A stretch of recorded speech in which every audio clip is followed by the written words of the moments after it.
Thank you, thank you. My name is Tony Tunzat, and this is my final project. My full recital.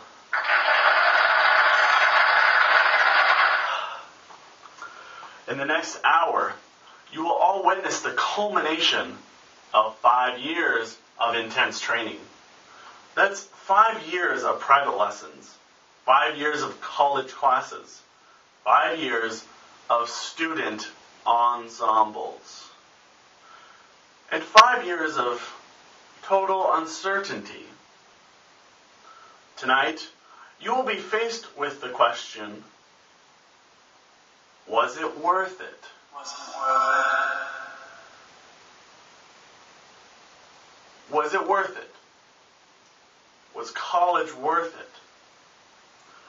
Since this is my full recital, I would like to begin with a song dedicated to every student that has ever performed a full recital. They all performed on their instruments for an entire hour, and I would like to commend them for that. This song is just for them.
Thank you.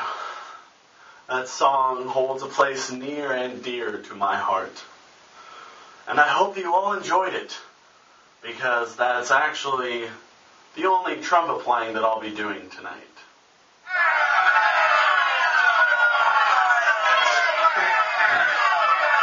Okay. Listen, you guys. I know that the traditional degree recital is comprised of a required hour of live music, performed by the person getting the degree. In my case, the degree of Bachelor of Science in Music. I respect the people who choose to abide by the requirements and the tradition, but I've decided that I'm going to risk failing my recital because I have something to say. And this may be the last time that I get this sort of venue to say it.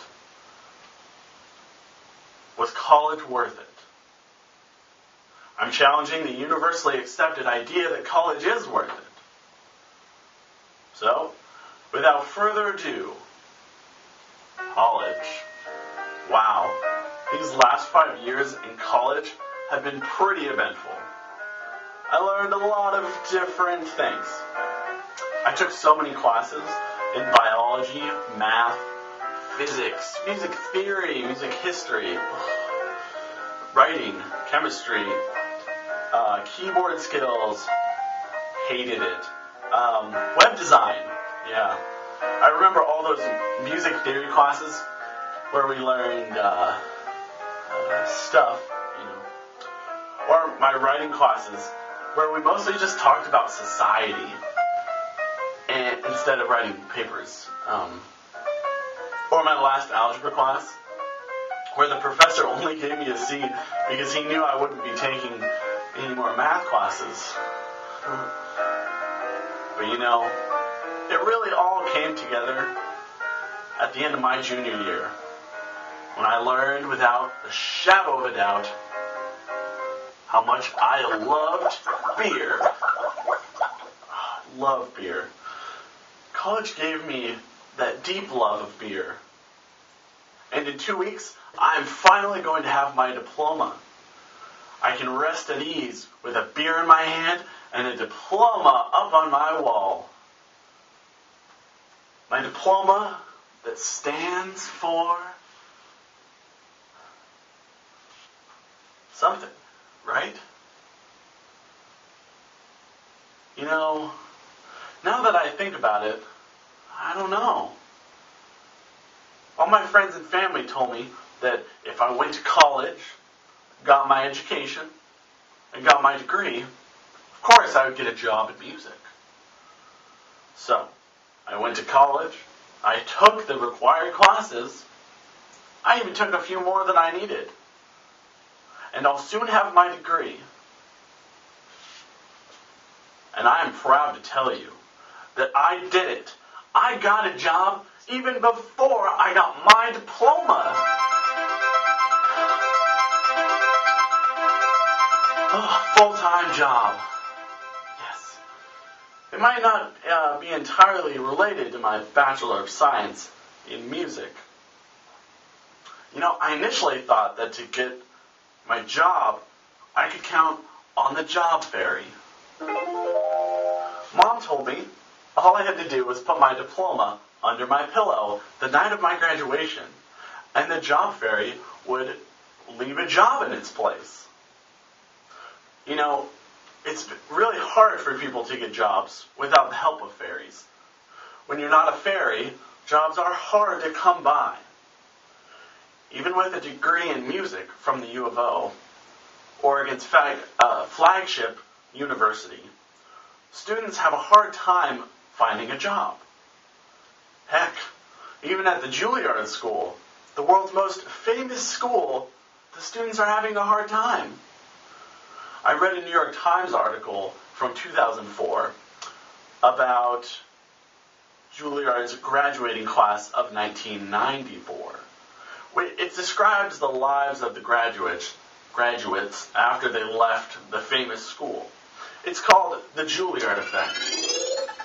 10 years later, by Daniel Wakin. The first musician that Wakin talked to was Chad, a bassoonist. He felt like everything was possible. He said, "Going to Juilliard makes you feel very special and privileged and in awe of the history of the school." He graduated and quickly won a job with the New World Symphony, the training orchestra based in Miami. The next success story comes from Justine F., a French horn player, who said her Juilliard acceptance at age 18 was sort of like a dream coming true. Her young mind said, "I'm going to go there, and it's going to be beautiful and wonderful." Another musician, Miss Apple, taught music in New York public schools to help support herself after graduation and pay off her loans. I felt just as privileged when I was accepted here at the U of O School of Music.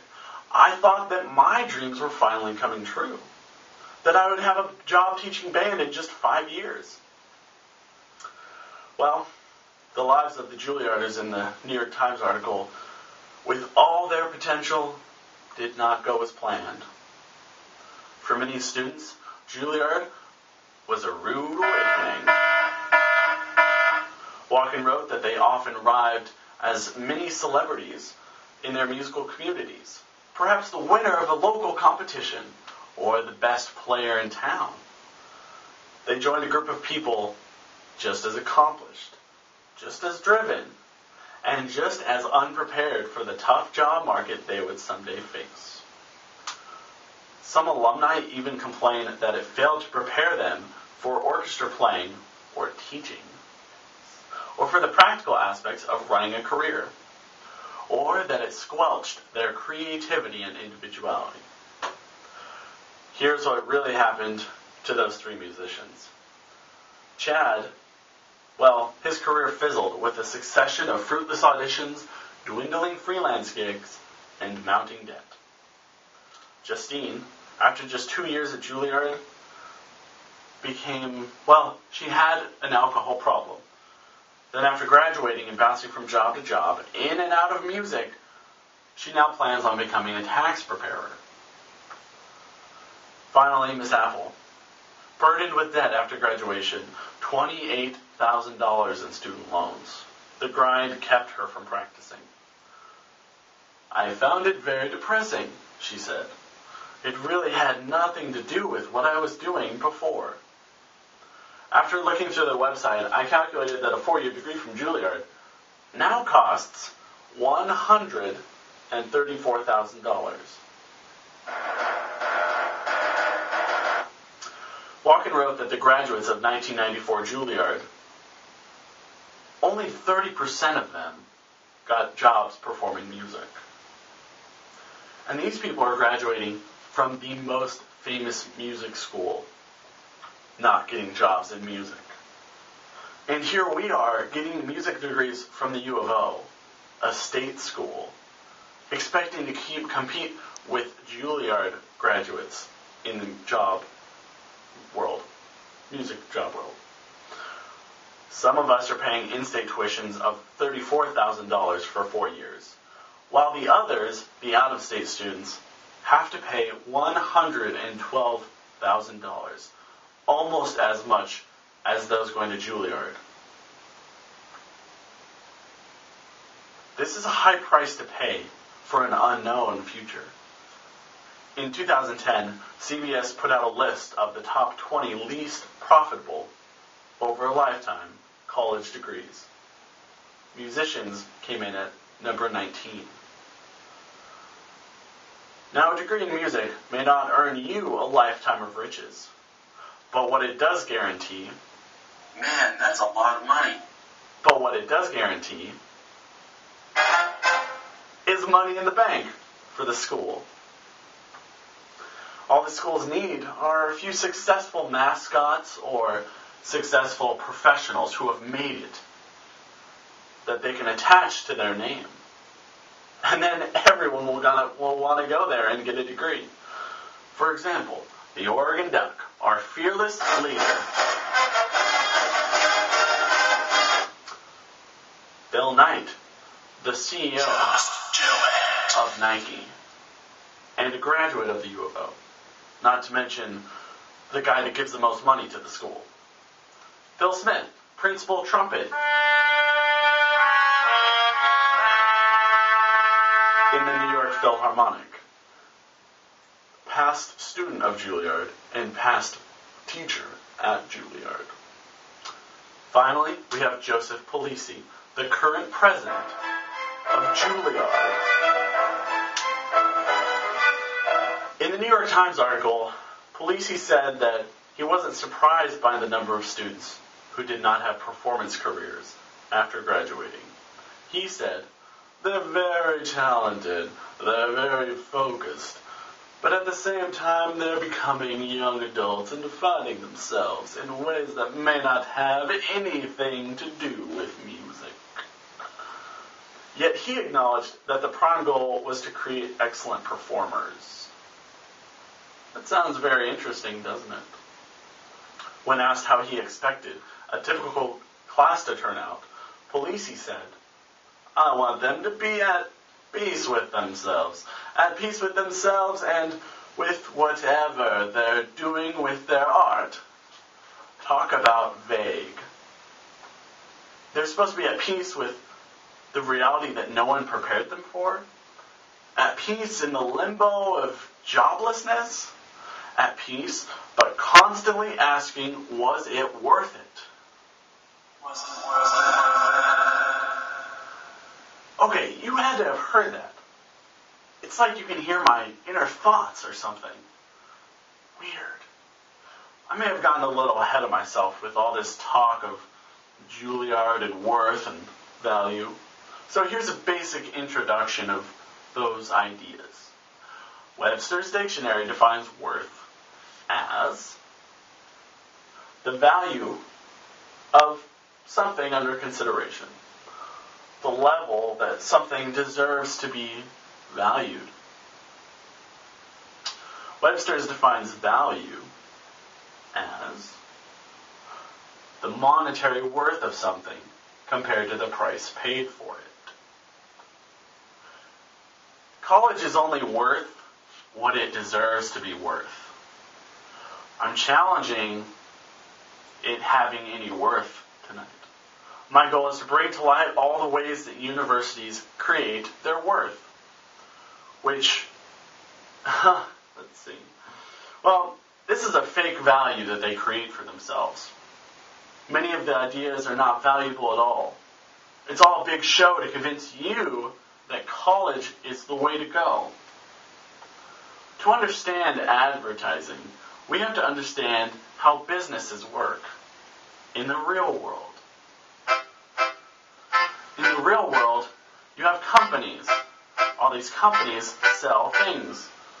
Whether it's shoes, food, cars, they all advertise through multiple media outlets.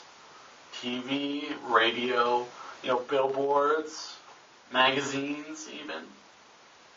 A guy wearing a cow suit with a mattress on it. But what are they actually trying to do with all the advertising? Well, it's pretty simple. They're trying to convince the public, the consumer, that you need what they're selling. I gotta tell you, most of the time, you don't need any of it. But what they do is create this desire in your mind that all these new and better things are exactly what will make your life better.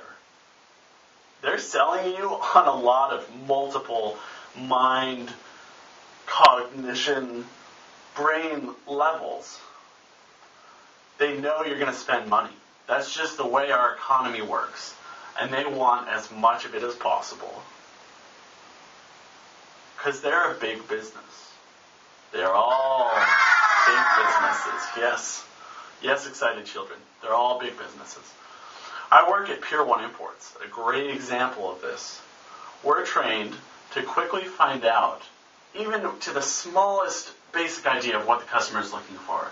Oh, you're looking for a table? Wow. Well, we have this great table here. It's on sale. It's only $500. Wait, do you have chairs for the table? What we do there is convince the customer that, even though she might already have chairs, these newer and better chairs are what she needs. We're told to keep adding those items on until she literally says, stop. It's only happened to me like twice. It was really, really awkward. Yeah. So, do you think universities advertise? Do universities advertise like McDonald's? Of course not. They just, send their student ensembles to high school classes to perform free concerts. Whoops. I guess that is advertising. Catering directly to the perfect consumer. Giving them personal testimony on all the cool gigs that we get because we're in college, in a music program where we get paid constantly for doing the things that we love. That's a fantasy. That doesn't really happen. And it looks to me like the university disguises its advertising better than most businesses. Boy, are they good at it. Standing in plain sight, and no one even realizes it. Gosh. This isn't fair. The university has such a loud and reaching voice, but for me to have mine heard by the masses, I have to use my senior recital, my degree recital. When I started preparing for tonight's performance, I was feeling ignored. In work, school, life in general. So I wrote a song. It's called Speak Freely. Here it is. Oh, not there. There. There are few times in life when you can speak freely.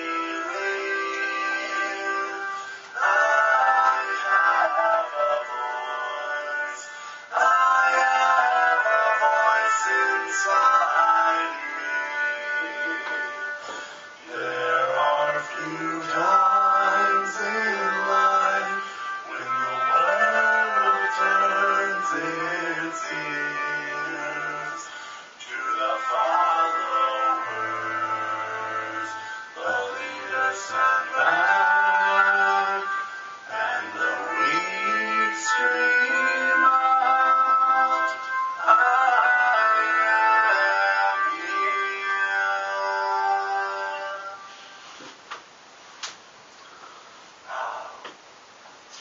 the last 5 years, I've spent countless hours in the practice room.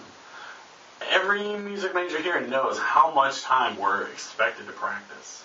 How much time you're in these like tiny rooms with your own mind. It's a bit much sometimes.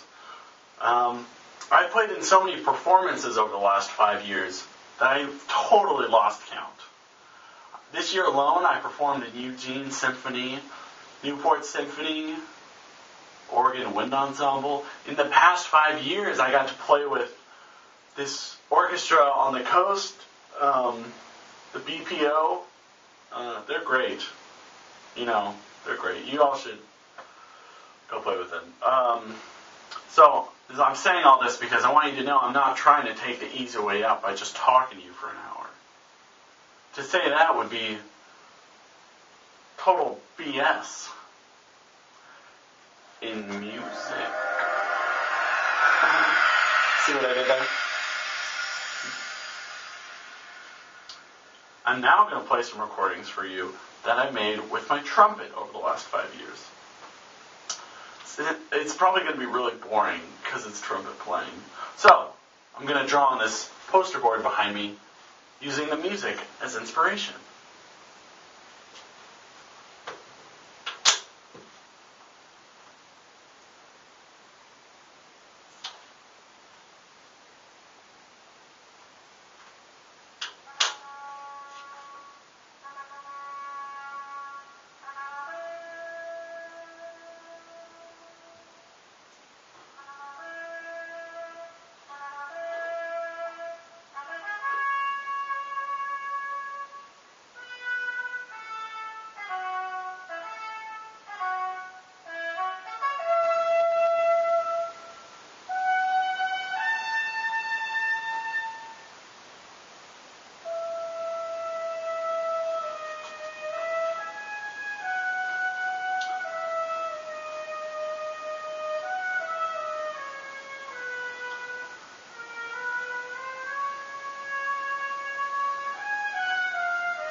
That was great, wasn't it? Now back to college. Abbott Lawrence Lowell, the 22nd president of Harvard, once said, "Of course there's a lot of knowledge in universities. The freshmen bring a little in.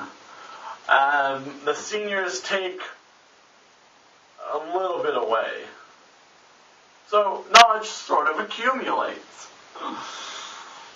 I've been asking myself if college was worth it every day since I got here.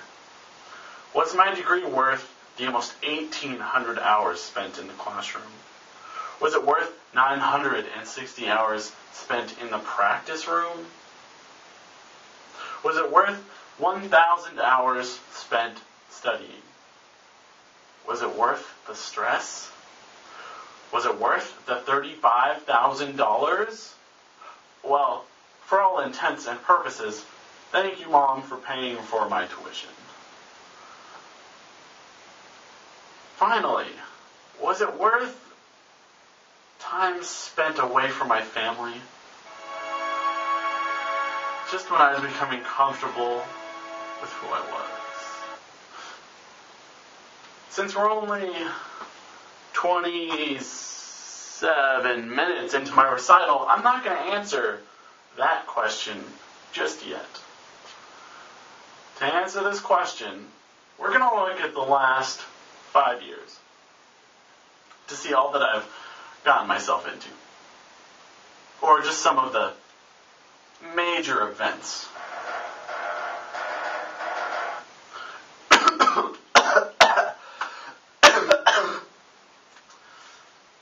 Here are some of the crazy things that happened between 2007 and 2012. I broke down the doors of my closet and threw my rainbows everywhere. I witnessed hundreds of students coming together in support of the LGBTQA on campus, whose office was vandalized by neo-Nazis who painted a swastika on their floor. That is a hate crime, and the FBI came to the university and interviewed a ton of people. I was one of them. And they actually almost convinced me that I was guilty when I couldn't have been more innocent. I was also given the opportunity, in a completely other realm of my life, to play the Pines of Rome Symphony by Oratory Respighi. An amazing symphony piece, my favorite symphony piece. And I got to play it with Eugene Symphony. I'm so blessed. That was a life-changing moment. I also received 5 years of trumpet lessons from Brian McWhorter. Great, thank you. I performed with the Oregon Marching Band in the Rose Bowl Parade. Whew, man. We also got to go to do a parade in Disneyland. That was awesome. I love Disney, obviously. And I'm so glad we got to do that. And for all the people that did that in high school, okay, it may not seem cool, but I was pretty stoked. You know, those events are going to stick with me forever. When it comes to describing the value of my degree, I missed all of that. When it comes to describing the value of my degree, I think about all the classes I took, or classes I almost failed, or did fail. I mean, I only failed one class, and I retook it, music history, and I got a B. Thank you. So you may ask, what did I do to save myself from failure? Well, first things first, I always talked one-on-one with my professor. I mean, they always said, if you start to fall behind, or if you miss classes, or things just don't make sense, come to their office hours. Oh, the beauty of office hours. Those times when you form long-lasting bonds of friendship with your professors. At least, that's how they see it. Excited that someone finally came to their solitary, often lonely hours in a dark, confining cave. They might even let you turn in an assignment late. Or heck, don't even worry about the midterm. You don't have time to study when you're flying away to Hawaii to vacation with your family. Yeah, man.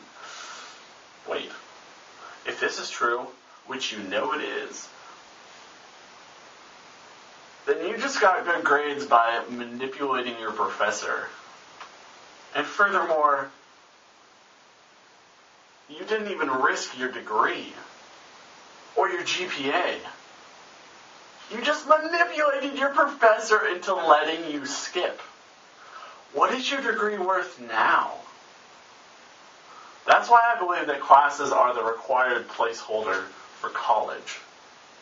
To look good on paper, to create an accredited value, we're all required to take those 180 credits of classes. I'm not even going to talk about people that cheat. Are they worth it? To graduate with a music degree, you have to put up with one assignment that's a little bit different, that is actually kind of hard to get out of. The music school jury. It's the best way to prevent abuse, maybe. The best way to keep students in check, to make sure that they're all learning. This is how a jury works. Music students, forced to perform, put on a show in make it or break it fashion.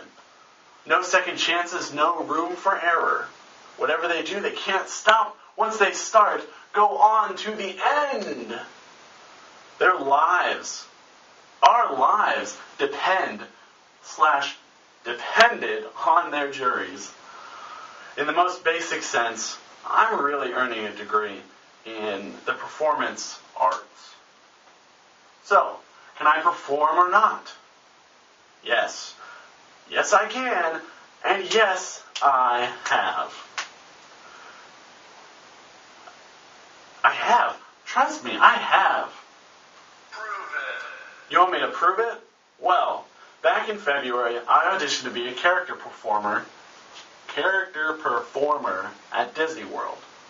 Disney held auditions in 14 cities across the country. 3,000 people showed up. Only 250 were chosen.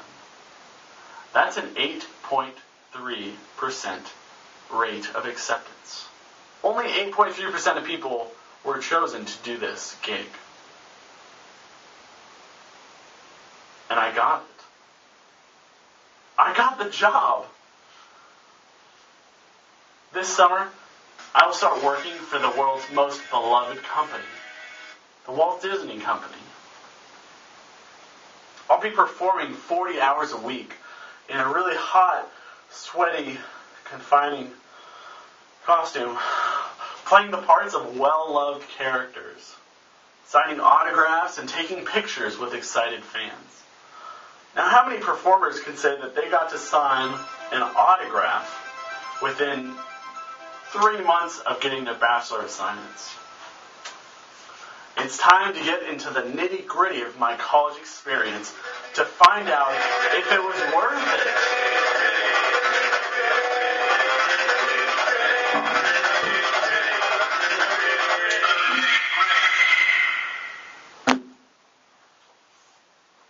I mentioned before how I spent a ridiculous amount of hours spent in the classroom.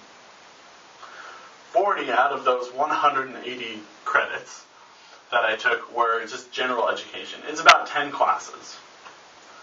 Even just a year after I finished some of them, I barely remember anything that we learned. I just don't see value in that. What I'm saying is that maybe it's not the class experiences that are responsible for the value of a degree. That's because when I try and find value for my degree, I can think of maybe 2 assignments from those classes where I actually took something away from it. But I I just ignored the rules when I was completing the assignments, and I relied on creativity. I felt the freest in college when creativity was the goal.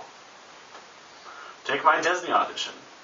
The first thing we had to do at the audition was stumble through a parade routine. It was only 12 counts long. We did it 3 times in each of our groups.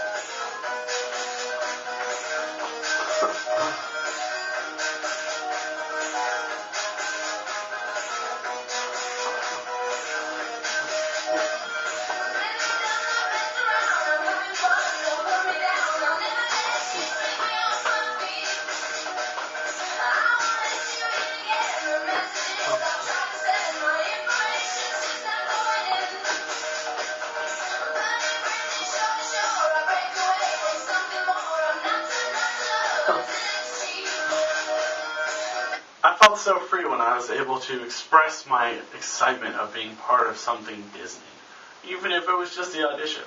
And who doesn't love parades?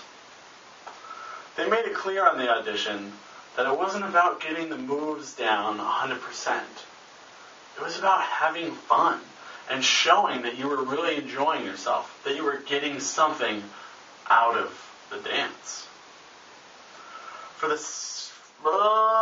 So after that, we were told to embody our favorite character and mime all these different scenes. This step was probably the most heartfelt for each applicant. So the first thing we had to do was act out being on the top of a cruise ship, high above the crowds. We had to go crazy and bring everyone in from far away to come dance with us. Wow, we had to go just like crazy, like, hey, you, come dance. Whoa, oh my God, we're all dancing. The next thing we had to do is act out some scene that we would decide was a very specific interaction between us, our character, and the guests around us. Here's what I did.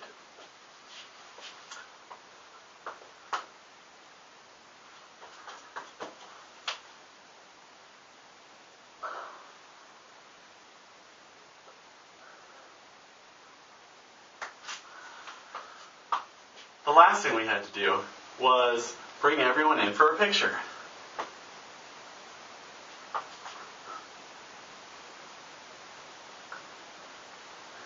And pose! Oh, that was so much fun. After that, they cut half the people that came to the audition. And then they taught us this other dance, which was ridiculously hard. I only remembered the first 16 counts out of over 200. It was so difficult. And I recreated it in this next video, but I'm going to play it. Oh, not that one. I'm going to play it for you. It's backwards. And the song's backwards. It just makes it cooler.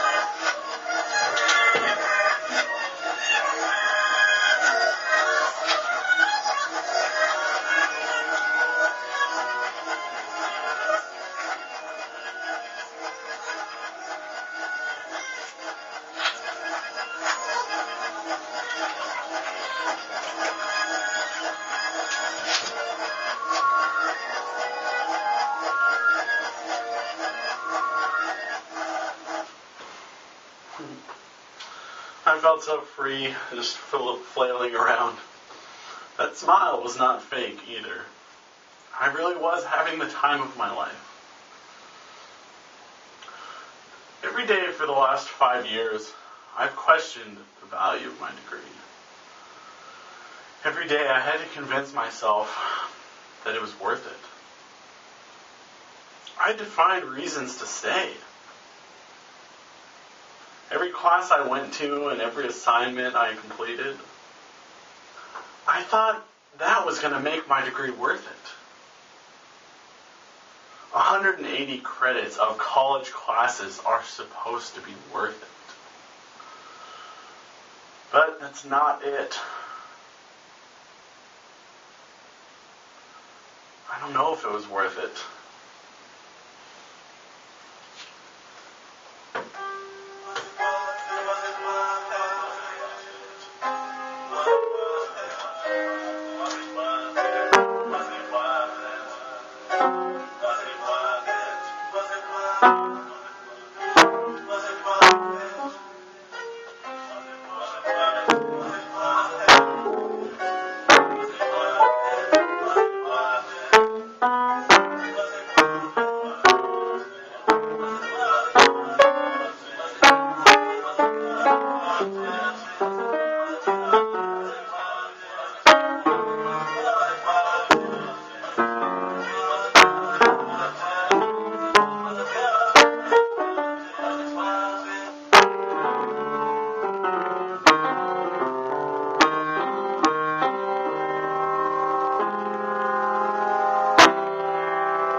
Francis Bacon was quoted as saying, "A wise man will make more opportunities than he finds."